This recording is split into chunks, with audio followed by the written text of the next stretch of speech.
मकर संक्रांति धर्मराज की कहानी। एक समय की बात है जब पृथ्वीलोक पर बबरुवाहन नामक एक राजा हुआ करता था। उनका राज्य बड़ा ही सुखद था, समृद्ध था एवं राजा भी बड़े दयालु थे। इसी राज्य में एक ब्राह्मण हरिदास भी निवास करता था। हरिदास एक तपस्वी था एवं उसका विवाह गुणवती से हुआ था, जो कि बहुत ही सुशील, धर्मवती एवं पतिव्रता महिला थी। गुणवती ने जीवन भर में सभी देवी देवताओं की उपासना की और सभी प्रकार के व्रत किए एवं दान धर्म भी किया करती थी। इसके अलावा अतिथि सेवा को भी वह अपना धर्म मानती थी। ऐसे ही हंसी खुशी और ईश्वर की उपासना करते हुए वह वृद्ध हो गई। जब उसकी मृत्यु हुई तो यम धर्मराज के दूत उसे अपने साथ धर्मराजपुर ले गए। यमलोक का दृश्य। यमलोक में सुंदर सिंहासन पर धर्मराज विराजमान थे और उनके ही पास में चित्रगुप्त भी बैठे थे। आपको पता ही होगा कि चित्रगुप्त के पास सभी प्राणियों के पाप पुण्य का लेखा होता है। चित्रगुप्त प्रभु को प्राणियों का लेखा जोखा सुना रहे थे, तभी वहां यमदूत गुणवती को लेकर पहुंचे।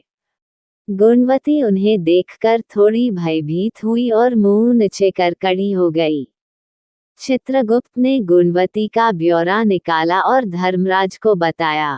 धर्मराज ने पूरा ब्यौरा देखा और वे प्रसन्न हुए, परंतु फिर भी उनके मुखमंडल पर थोड़ी उदासी भी छाई हुई थी। ये देखकर गुणवती ने पूछा, हे प्रभु, मैंने तो सारे सत्कर्म ही किए, फिर भी आपके मुख पर यह उदासी छाई है, इसका कारण क्या है? कृपा करके मुझे बताइए प्रभु, मुझसे क्या भूल हुई है? यम धर्मराज ने उत्तर में कहा, हे देवी, तुमने सभी देवी देवताओं के व्रत किए हैं, उपासना की है, परंतु कभी तुमने मेरे नाम से कुछ पूजा या पाठ या कोई भी दान धर्म नहीं किया है। धर्मराज की यह बात सुनते ही गुणवती क्षमा याचना करने लगी और कहने लगी, हे प्रभु, मुझे आपकी उपासना के बारे में कुछ ज्ञात नहीं, मैं नहीं जानती आपकी उपासना कैसे करते हैं। कृपा करके मुझे वह उपाय बताइए प्रभु, जिससे कि सभी मनुष्य आपकी कृपा के पात्र बन सकें। ये सुनकर गुणवती ने धर्मराज जी से क्षमा याचना की और कहा कि मैं आपकी उपासना नहीं जानती थी। कृपा करके वो उपाय बताइए जिससे सभी मनुष्य आपकी कृपा के पात्र बन सकें। मैं आपके मुख से आपकी भक्ति का मार्ग सुनना चाहती हूँ और मेरी यह इच्छा है कि मृत्यु लोक धरती पर वापस जाकर आपकी भक्ति करूँ और सभी लोगों को भी इसके बारे में बताऊं। धर्मराज जी ने उसकी विनती सुनकर बताया, जिस दिन सूर्य देव उत्तरायण में प्रवेश करते हैं, यानी कि मकर संक्रांति के दिन, मेरी पूजा शुरू करना चाहिए और उस दिन से लेकर पूरे 1 वर्ष तक मेरी पूजा करते हुए कथा सुनना चाहिए और एक दिन भी पूजा या कथा नहीं छूटनी चाहिए। साथ ही पूजा करने वाले व्यक्ति को धर्म के इन 10 नियमों का पालन करना चाहिए।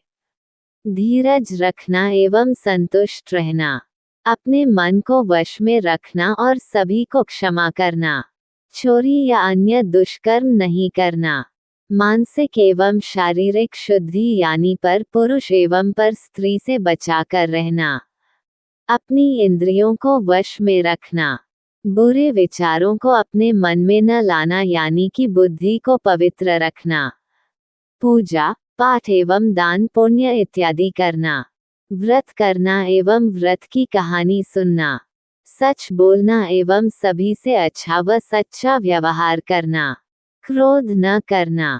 धर्म के इन सभी 10 लक्षणों का पालन करते हुए पूरे 1 वर्ष तक मेरी कथा नियम से सुने, दान पुण्य व परोपकार करें एवं अगली मकर संक्रांति पर इस व्रत का उद्यापन करें। अपने सामर्थ्य से मेरी एक मूर्ति बनाकर विधि विधान से प्राण प्रतिष्ठा करवाकर हव पूजन करें एवं साथ ही चित्रगुप्त की भी पूजा करें एवं धर्मराज से व्रत की पूरी कथा सुनकर गुणवती ने पुनः धर्मराज से प्रार्थना की और कहा, हे प्रभु, मुझे फिर से मृत्यु लोक में जाने दीजिए। जिससे मैं आपके व्रत को करूं और इस व्रत का प्रचार भी लोगों में कर सकूं। इस पर यमराज ने अपनी सहमति दी। धरती लोक पर गुणवती पुनः जीवित हो उठी और उसके परिजन प्रसन्न हुए। गुणवती ने धर्मराज से हुए वार्तालाप के बारे में अपने पतिदेव को बताया और कहा कि हम यह व्रत अवश्य करेंगे और धर्म के नियमों का पालन भी करेंगे। मकर संक्रांति आते ही गुणवती और उसके पति ने व्रत शुरू कर दिया और 1 वर्ष पश्चात इसका उद्यापन किया। इसी व्रत के प्रभाव से उन पर धर्मराज की कृपा हुई और उन्हें मोक्ष की प्राप्ति हुई। कथा का समापन हुआ। तो बोलो यम धर्मराज की जय।